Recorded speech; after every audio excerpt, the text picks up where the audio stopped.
हसीन मौसम है, मंज़र यार का इंतज़ार करता हूँ और कोई तो उसको बता दे मैं उससे बेपनाह प्यार करता हूँ। उफ़ इश्क हुआ है, गुनाह का फ़तवा दो, सबको बता दो, मुझको सदा दो, मेरा गला दबा दो। बात से बात निकलेगी, उसका नाम आएगा, मैं हाथ जोड़ता हूँ, इस बात को दबा दो। अस्सलामुअलैकुम नाज़रीन, आपका मेज़बान उसामा बिन अतीक आपकी खिदमत में हाजिर है और आप देख रहे हैं डेली पाकिस्तान। आज मैं आपकी मुलाकात करवाऊंगा एक टिकटॉक स्टार से। जी हाँ, मैं बात कर रहा हूँ अमान उल्लाह सिद्दीकी उर्फ सिद्दीकी बॉस। शायरी से लगाओ, शायराना तबीयत, कुछ शेर कहना और वो शेर अवाम में इतने मकबूलियत अख्तियार करते चले गए कि देखते ही देखते फॉलोइंग मिलियन तक जा पहुंची। अमान भाई, गुफ्तगू का आगाज बाकायदा मैं ऐसे कहता हूँ कि ना जाने कौन दुआओं में याद रखता है, मैं डूबता हूँ समंदर उछाल देता है। मैंने ज़िंदगी में कभी ये नहीं सोचा था कि मुझे इतनी इज्जत मिलेगी कि लोग मुझे 4 लोग जानेंगे। ये ज़रूर सोचा था कि शेर पढ़ूंगा, कोई पढ़ दे। सबकी मिन्नतें भी की थी कि आप एक काम करें जी, मैंने शेर लिखा है, आप मेरे साथ खड़े हो जाएं क्योंकि आप मशहूर हैं। फिर एंड में थक हार के सारे प्लेटफॉर्म पे डालना शुरू कर दिया। जब सारे प्लेटफॉर्म पे डाला तो टिकटॉक पे सबसे ज़्यादा वायरल हो गई वीडियोस।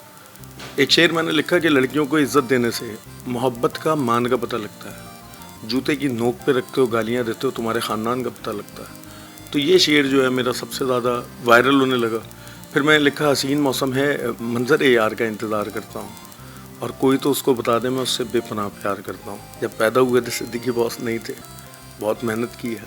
एक मेरा शेर है कि किसी को इस्तेमाल करके इनाम नहीं बनाया है, बहुत मेहनत की है, फिर ये मुकाम पाया है। और अगर लगता है कि मेरा नाम मिटा दोगे तो सुन लो, अभी मेरी माँ मेरे बाप का मुझ पर साया। तो बड़ा मुश्किल है, बीमार हूँ, हारा नहीं हूँ, बहुत बीमार हूँ, तबीयत बहुत ख़राब है, तकलीफ़ बहुत है, लेकिन इतनी नहीं है जितनी ज़िंदगी मुझको दे चुकी है। तो बस अब जो है वो जितनी तकलीफ़ें पहले उठाई हैं उसके मुकाबले कुछ भी नहीं है। इस वक्त पूरे शहर में खबर चल रही है कि सिद्दीकी बॉस को ब्लड कैंसर हो गया है। जब पता चला उस वक्त कैफियत क्या थी? 2012 में मुझको हेपेटाइटिस हुआ। उस वक्त संभालने वाले इतने लोग नहीं थे, तो शायद मैं टूटा भी नहीं। अब जब मुझे कैंसर हुआ है ना, इस वक्त फ़िक्र करने वाले, संभालने वाले लोग ज़्यादा हैं। जब आपके आसपास आपको पैम्पर करने वाले लोग ज़्यादा होते हैं तो आप कहते हो चलो मैं आराम कर लेता हूँ। तो कुछ वक्त हो गया आराम पे हूँ, कुछ भी फील नहीं हुआ, कोई टेंशन नहीं है, कोई मसला नहीं है। बस एक ही बात है कि मेरे बच्चे अभी थोड़े छोटे हैं और मैं बहुत अरसे से बहुत ज़्यादा बीमार हूँ। कोई भी बीमारी अगर किसी पे आती है ना, तो वो इसलिए आती है कि अल्लाह ताला जो है वो ये देख रहा होता है कि कहीं ये नाशुक्रा तो नहीं होगी। मैंने तुमसे ये कहा था कि मैं बीमार हूँ, शायद मेरा हाथ ना छोड़ो कि अब घबराऊंगा शायद। मेरी अच्छी सी सब गज़लें तुम महफूज कर लेना, इन्हें तुम देखती रहना कि अब मर जाऊंगा शायद। एक परसेप्शन है कि जो शायर होता है या तो वो नाकाम आशिक होता है या कामयाब आशिक होता है। आपको इश्क में नाकामी मिली है या कामयाबी मिली है? उफ़ इश्क हुआ है, गुनाह का फ़तवा दो, सबको बता दो, मुझको सदा दो, मेरा गला दबा दो। बात से बात निकलेगी, उसका नाम आएगा, मैं हाथ जोड़ता हूँ, इस बात को दबा दो। शायर हासाती बन गए या शुरू से लगता था कि शायर बनना? शायर हासाती तौर पे तो नहीं बना, लगता था कि शायर बन जाऊंगा, क्योंकि ये जो वहशत का समा तुमने बांध के रखा है, सच बताओ ये जान के रखा है।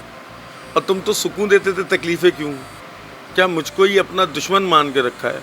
अब आपका चेहरा देखूं नहीं, सुकून आता नहीं, ये कहते थे। अब क्या हर चेहरे को मेरा चेहरा मान के रखा है?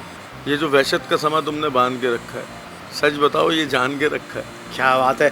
मुझे ये बताएं, टिकटॉक का जो प्लेटफॉर्म है, लोग प्यार भी बहुत से देते हैं, तनकीद का निशाना ये बहुत बनाते हैं। तनकीद को कैसा ले? तनकीद जो लोग करते हैं वही तो आदमी को बड़ा बनाते हैं। जिंदगी में किसी चीज़ से डर लगता है? बेटी की रुखसती से। मैंने एक शेर लिखा था कि अपने जिगर के टुकड़े को कोई काट के जुदा करता है, ये वही समझेगा जो बेटी को विदा करता है। और माफ़ करना कोई कसर रह गई हो तुम्हारी ज़रूरत में, बाप भी इंसान है, थोड़ी तो खता करता है। अब बेटी जवाब दे रही है कि नन्ही परी को पाल के इतना बड़ा कर दिया, बाबा मैं तो रानी थी, मुझको ही जुदा कर दिया।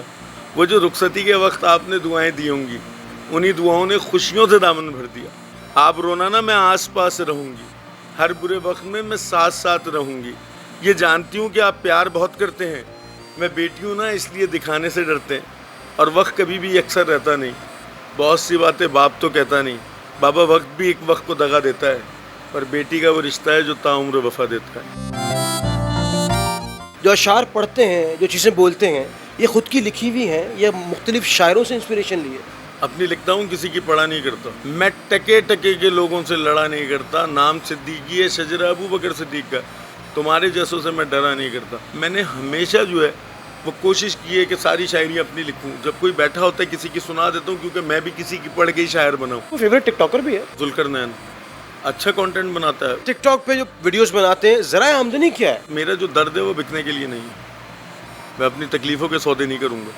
अगर कोई मेरे पास आए बोले जी ये 50,000 रुपये ले लें, आपने आके 4 शेर पढ़ने, मर जाऊँगा नहीं पढ़ूँगा। ये बिखरी हुई ज़िंदगी है जिसको समेट के मैं लिख देता हूँ कागज़ पे, तो बड़ा मुश्किल है ये अगर इसकी कोई कीमत लगा। रेस्टोरेंट है मेरे, मैं वहाँ से कमाता हूँ। कई पेजेस ये लिखते हैं कि सिद्दीकी बॉस को आप जाएं, उनकी हेल्प करें। ये किस अंदाज की सपोर्ट की बात हो रही है? एक्चुअली ये पर्पस समझाएंगे। कुछ पेजेस है जो मेरे लिए फंडिंग करने की नाकाम कोशिश कर रहे हैं। मुझे फंडिंग करनी होगी, मेरे पास अपनी आईडी है। मैं स्ट्रेट फॉरवर्ड अपने फैंस को बोलूँगा। 3.1 मिलियन फ़ैन है। एक बंदे ने 10 रुपये भी अगर भेज दिए तो भी मेरा काम हो जाएगा, लेकिन मुझे ये काम करना ही नहीं है। जो लोग फंडिंग कर रहे हैं, मैंने पहले भी बताया, फिर बता रहा हूँ आपके पेज के तवज्जुह से, मेरा उससे कोई ताल्लुक नहीं है। मुझे किसी किस्म की कैश की नीड नहीं है। जो लोग मेरे चाहने वाले हैं वो मुझे सपोर्ट इस तरह करें, मेरे यूट्यूब को सब्सक्राइब कर लें, मेरे रेस्टोरेंट पे आ जाएं, ऐसे मुझे फेवर दे दें। ये मैं आपसे मदद मांग भी सकता हूँ कि मेरे रेस्टोरेंट है, खाना खाएं, अपना बिल भरे चले जाएं, उसमें मेरा 5-7% तो मेरा प्रॉफिट होगा, मैं उससे अपना काम करता रहूँगा। जो कैंसर है उसकी एक्चुअली स्टेज क्या है? असल में CML CP जो है, इसमें जो है वो कीमो ओरल फॉर्म में हो रही है। एक कंपनी है बहुत बड़ी, उसकी टैबलेट में खा रहा हूँ। उस टैबलेट का नाम टेसिग्ना है। वो ओरल कीमो है। उससे पहले 2 घंटा भूखा रहना होता है, उसके बाद 2 घंटा भूखा रहना होता है। सुबह के टाइम 2 होती है, रात के टाइम 1 होती है। वो आपको वेट लॉस भी करता है, वो आपको बाल वाल भी गिराता है, वो आपको पसीने बहुत ज़्यादा पैदा करता है, जिस्म में बहुत दर्द करता है, ब्लीडिंग होती है। अब एक इशू ये है, क्योंकि 2012 से मुझे हेपेटाइटिस C रह चुका है, तो मेरा जिगर जो है थोड़ा सा मसला कर रहा है। अब खून का कैंसर है, जिगर पहले ही मसला कर चुका है, तो थोड़ी सी कॉम्प्लिकेशन ज़्यादा है। लेकिन फिर भी मैं अल्लाह की ज़ात से मायूस नहीं हूँ। जो बेहतर फैसला होगा वो होगा। बस दुआ सिर्फ इतनी है, अल्लाह बिस्तर पे जिंदा नहीं रखना, हाथ पैरों पे जिंदा रखना। अल्फाज से आपको अंदाज़ा हो गया होगा कि जो हौसला है वो चट्टान की मानंद है, और जो अपने फैंस के लिए या देखने वाले लोगों के लिए एक मैसेज है, वो ये है कि अपनी मोहब्बतों से, अपने अल्फाज से, दुआगो रहने से अपने प्यार का इजहार कीजिए। फिल वक्त उन्हें किसी के पैसों की ज़रूरत नहीं है, और अल्लाह ताला से उम्मीद किए हुए हैं कि अल्लाह ताला इनको जल्द अज जल्द सेहत याब कर दे। मुझे अपने मेज़बान उसामा बिन अतीक को इजाज़त दीजिएगा। ज़िंदगी ने वफ़ा की, तो आपसे एक बार भी मुलाकात करूँगा। तब तक के लिए देखते रहिए डेली पाकिस्तान। खुदा हाफिज़।